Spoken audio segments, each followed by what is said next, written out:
kita semua. Perkenalkan, nama saya Herliana Dewi. Saya dari Program Doktor Fakultas Ilmu Administrasi Universitas Indonesia. Kali ini saya akan menyampaikan inovasi terkait Lembaga Perekonomian Nahdlatul Ulama yang disingkat dengan LPNU Jakarta Utara dalam menuju kemandirian dan keberlangsungan organisasi. Kenapa saya mengangkat inovasi di Lembaga Perekonomian Nahdlatul Ulama Jakarta Utara? Dilatar belakangi karena program dari LPNU Jakarta Utara tidak berlangsung optimal, sehingga dalam menuju kemandirian dan keberlangsungan organisasi tidak berjalan optimal. Hal ini terjadi karena teamwork-nya tidak berjalan sesuai dengan peran dan tugasnya. Mengapa? Timnya tidak jelas, tidak multidisiplin, tidak ada penunjukan grup leader, di mana grup leader masing-masing mempunyai peran dan tanggung jawab untuk mencapai target yang ditetapkan.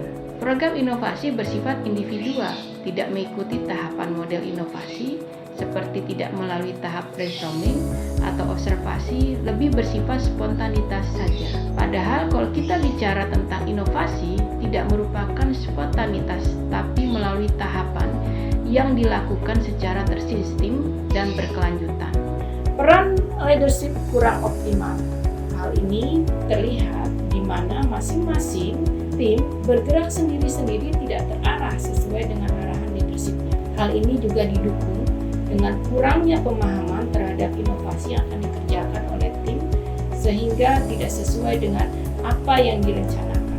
Bagaimana LPNU Jakarta Utara melakukan inovasi? Pertama yang dilakukan adalah melakukan penetapan pengurus baru Lembaga Perekonomian Nahdlatul Ulama Jakarta Utara, di mana pengurus baru dilantik pada tanggal 28 Februari 2023. Langkah pertama yang dilakukan oleh LPNU Jakarta Utara adalah menetapkan program kerja yang jelas dari organisasi LPNU sendiri, termasuk di dalamnya yaitu melakukan pembentukan tim inovasi yang di dalamnya anggotanya terdiri dari berbagai multidisiplin dengan berbagai pengalaman di sektor bisnis. Kemudian, inovasi membentuk organisasi di bawah LPNU yang dikenal dengan nama Nu Bening Abadi Sejahtera. Di bawah pembinaan LPNU Jakarta Utara, Nu Bening Abadi Sejahtera melakukan peran kerja pertamanya dengan memanfaatkan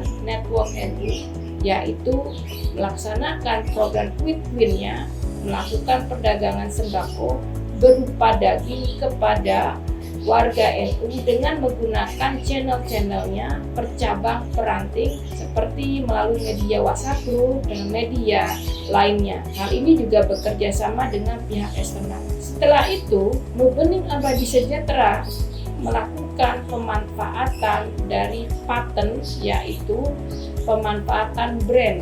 Kemudian, Nu Bening Abadi Sejahtera menciptakan suatu merek, yaitu disingkat dengan sebutan Nubas dari asal kata Nu Bening Abadi Sejahtera. Nubas ini menjadi suatu merek dagang yang akan dimanfaatkan oleh warga NU yang produk-produknya tidak mempunyai merek dagang. Produk-produk Nubas ini akan ditampilkan dalam suatu plafon aplikasi merchandise, juga bisa ditampilkan produk-produk warga NU lainnya atau warga Jakarta Utara. Intinya, inovasi yang dilakukan lebih mengedepankan pemanfaatan dari sumber-sumber perekonomian yang dilakukan oleh warga NU Jakarta Utara dan warga Jakarta Utara umumnya.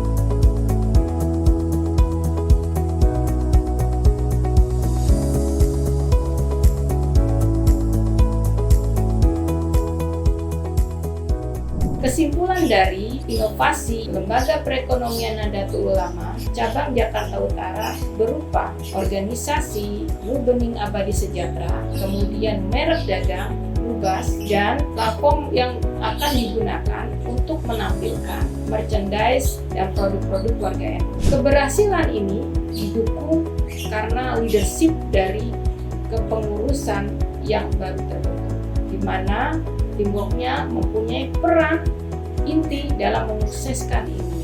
Kemudian teamworknya memiliki pemikiran di luar kebiasaannya, dikenal dengan think out of box. Kemudian passion dari teamworknya ini juga sangat mendukung untuk menyukseskan dari program ini. Bisnis model atau klasifikasi pattern yang digunakan adalah enterprise, innovating externally, terkait dengan networking, pemanfaatan networking dan keluarga hemat. Kemudian experience, innovating customer experience yang menggunakan fasilitas brand. Kemudian pilihan tipe inovasi dengan teori model Dolgin adalah networking dan brand, didukung dengan teknologi leverage berupa pembangunan dari platform yang akan dipakai untuk merchandise dan produk-produk NU lainnya. Nah, kemudian tak kalah penting adalah support dari stakeholder, di mana stakeholdernya yaitu para kiai-kiai pembina LPNU, pengurus LPNU Jakarta Utara, BOD BOC dari Nu Bening Abadi Sejahtera, warga NU, warga Jakarta Utara, dan pihak-pihak eksternal yang mendukung dari suksesnya program-program dari LPNU dan Nu Bening Abadi Sejahtera. Demikian kami sampaikan inovasi yang telah dilakukan oleh LPNU Jakarta Utara. Semoga apa yang saya sampaikan ini bermanfaat untuk organisasi lainnya yang ingin menuju kemandirian dan sustainability dalam organisasinya. Wassalamualaikum warahmatullahi wabarakatuh.